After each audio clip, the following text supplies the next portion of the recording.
Others அப்படின்ற ஒரு படத்தோட ப்ரெஸ் கான்ஃபரன்ஸ் வந்து அதோட ரிலீஸை முன்னிட்டு வந்து நடந்திருக்கு. ஸோ இதில் உதாரணமாக என்னென்ன கொஷின்ஸ்லாம் ரிப்போர்ட்டர்ஸ் வந்து ஷூட் பண்ணுவாங்க அப்படின்னா, நீங்கள் எப்படி ஸ்டோரியை ஃபார்ம் பண்ணீங்க, எப்படி வந்து ஸ்டோரி ஃப்ளோ போகுது, என்ன கேரக்டர் ப்ளே பண்ணியிருக்கீங்க, இல்லை வந்து இந்த கேரக்டருக்கான இம்பார்ட்டன்ஸ் என்னென்ன விஷயங்கள்லாம் வந்து அடாப்ட் பண்ணீங்க அப்படின்னு சொல்லிட்டு கேட்பாங்க. இதுதான் ஜென்ரல். பட் ஆனால் நேத்தி வந்து கௌரி கிருஷ்ணன் அப்படின்ற ஒரு ஆக்ட்ரஸ் வந்து பாடி ஷேம் பண்ணுற மாதிரி ஒரு ரிப்போர்ட்டர் வந்து கேட்டிருக்காரு. ரொம்ப தரம் தாழ்ந்து தான் கேட்டிருக்காரு அப்படின்னு சொல்லணும்.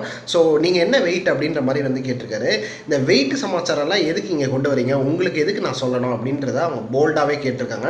அண்ட் மோரோவர் இதில் ரொம்ப டிசப்பாயிண்டிங்கான விஷயம் என்னென்னா, அந்த ஒரு ஹால் ஃபுல்லாகவே வந்து பார்த்திங்கன்னா மென்ஸ் தான் சரவுண்ட் பண்ணியிருக்காங்க. அண்ட் சர்ப்ரைசிங்லி இதில் எல்லாரும் பேசுகிற விஷயம் என்னென்னா, அந்த டீம் படத்தோட டீமான டேரக்டர் அண்ட் ஹீரோவே வந்து பார்த்திங்கன்னா இவங்க பக்கம் நிற்கலை அப்படின்றது தான் ஒரு ரொம்ப சோகமான விஷயம். பட் ஆனாலும் அவங்க வந்து அவங்களோட பாயிண்ட்டை பயங்கரமாக முன்னெடுத்து வச்சாங்க அப்படின்னே சொல்லலாம். ஸோ இது வந்து இன்ட்ரெஸ்டிங்கான விஷயம். நான் இதில் என்ன இருக்குது, கேட்டது தப்பா அப்படின்னு கேட்டது, இது ஸ்டூப்பிடான விஷயங்க, இதெல்லாம் கேட்கக்கூடாது, இது நீங்கள் என்ன டேரக்டரா அப்படின்னு வந்து அவங்க கேட்டதுக்கு வந்து அவர் என்ன சொல்கிறாரு, இது ஸ்டூப்பிட்னா உங்களுக்கு என்ன தெரியுமா அப்படின்னு சொல்லிட்டு வாய்ஸை ரைஸ் பண்ணி கொஞ்சம் மரியாதை இல்லாத ஒரு டோனுக்கு வந்து அந்த ரிப்போர்ட்டர் வந்து போனதுனால, அண்ட் மோரோவர் இவங்க நல்லாவே ஹேண்டில் பண்ணாங்கன்னு சொல்லலாம் சிங்கிள் ஹேண்டட்லி.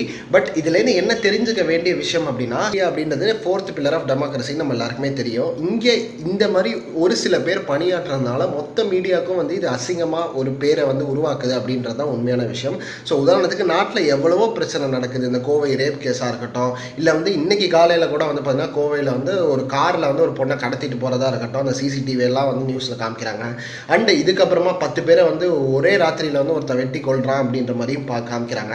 ஸோ எங்கெங்கே கேள்விகள் அடுக்கப்படணுமோ அங்கே அடுக்கப்படாமல் சம்மந்தமே இல்லாமல் வந்து கேள்வி கேட்குற மாதிரி இருக்குது. அரசியல்வாதிகள்கிட்ட போய் சினிமா கொஷின்ஸை கேட்குறதா இருக்கட்டும், இல்லை சினிமாக்காரங்கள்ட்ட போய் அரசியல் கொஷின்ஸை கேட்குறதா இருக்கட்டும், இதெல்லாம் நிவர்த்திக்கிட்டு கரெக்டான விஷயத்தில் ஒரு ஜேர்னலிசம் பண்ணுறதோ ஒரு நியூஸை ரிப்போர்ட் பண்ணுறதுலையோ உங்கள் வேலையை காட்டினீங்கன்னா நாடு பயங்கரமாக உங்களாலேயும் முன்னேறும் அப்படின்ற ஒரு ரெக்வஸ்ட்டோட இந்த வீடியோவை நான் முடிச்சுக்கிறேன். So stay tune. கண்டிப்பாக இந்த வீடியோவை நிறைய பேருக்கு எடுத்து போய் ஷேர் பண்ணுங்கள். பை.